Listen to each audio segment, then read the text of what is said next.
J-15 avant le début de la Coupe du Monde de football. On poursuit notre série Objectif Mondial 2026. Après l'Argentine et le Brésil, Salah Eddine Gakou s'intéresse au Canada, absent du Mondial pendant 36 ans avant leur retour au Qatar en 2022.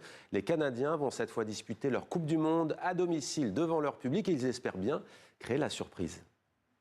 On s'intéresse aujourd'hui à un des organisateurs de la compétition, le Canada, qui rêve d'une première victoire en Coupe du Monde. Ils évolueront dans le groupe B en compagnie de la Suisse, du Qatar et de la Bosnie. Un groupe qui semble à leur portée, mais j'ai demandé plus de précision sur cette équipe canadienne à Adi Raphaël. C'est quand même assez difficile parce que le Canada, déjà, dans son histoire, s'est qualifié pour sa 3e Coupe du Monde seulement. Le Canada a marqué son premier but dans son histoire en 2022. Donc, quand on regarde historiquement, on se dit, ce serait quand même assez bien d'avoir un point, ce qu'on n'a jamais eu.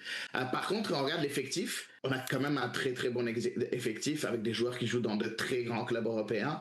Bien évidemment, on parle d'Alphonso Davies, que tout le monde connaît au Bayern de Munich, mais de manière générale, on peut s'attendre à mieux. Beaucoup de supporters rêvent d'une qualification au tour suivant et d'être dans les 2 premiers, même pas en tant que meilleur 3e, mais d'être dans les tout premiers. L'appui du public va beaucoup aider. Un match à Toronto, 2 matchs à Vancouver, c'est sûr, on s'attend à des grosses foules. En tout cas, les billets se sont vendus comme des petits pains chauds. Faut faire attention parce que quand même, la Suisse, c'est quand même une très bonne nation de foot. On se rend pas compte, mais la Suisse est qualifiée à presque toutes les compétitions internationales auxquelles elle participe. Donc, ce sera pas facile de battre la Suisse. Après la Bosnie, on peut se dire, OK, c'est pas une super bonne équipe. Ils éliminent l'Italie. Il y a quand même de très bons joueurs là-dedans, des joueurs habitués à ces matchs à très haut enjeu. Alors que de notre côté, oui, on a plusieurs joueurs qui jouent dans des grands championnats européens. On a quelques joueurs en MLS. Par contre, au point de vue international, ils n'ont pas l'habitude de jouer ces grands rendez-vous aussi. Donc, faudra voir. Est-ce qu'ils seront capables d'être au niveau? C'est ça la grosse question. Et après, on a le Qatar. Tout le monde pense que ce sera un peu le petit poussé de ce groupe-là.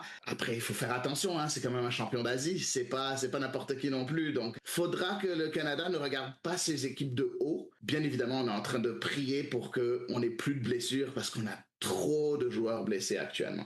Premier rendez-vous pour les Canadiens, ça sera face à la Bosnie le 12 juin du côté de Toronto.